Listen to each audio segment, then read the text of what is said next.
Classroom is bright morning in class both the students are excited about the upcoming assembly. Morning students.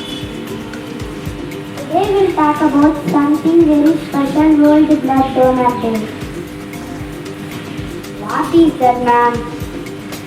It's a day to thank people who donate their blood. Donating blood can save lives. Wow, so donors are real life heroes. Exactly, Mira. They help patients who need blood during surgeries or after accidents. Hospital visit. Later that day, the students visit our local hospital to learn more. Dad, you're here to learn about blood donation. Doctor, see to donate blood.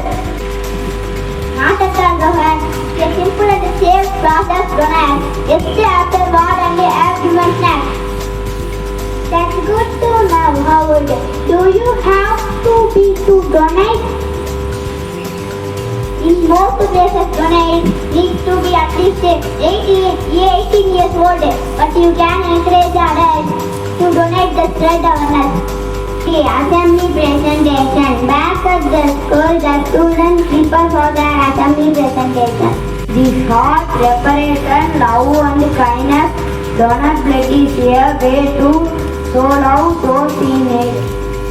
But the World Blood Donor Day is on June 14th. Let's thank all the heroes who donate blood. Let's promise to spread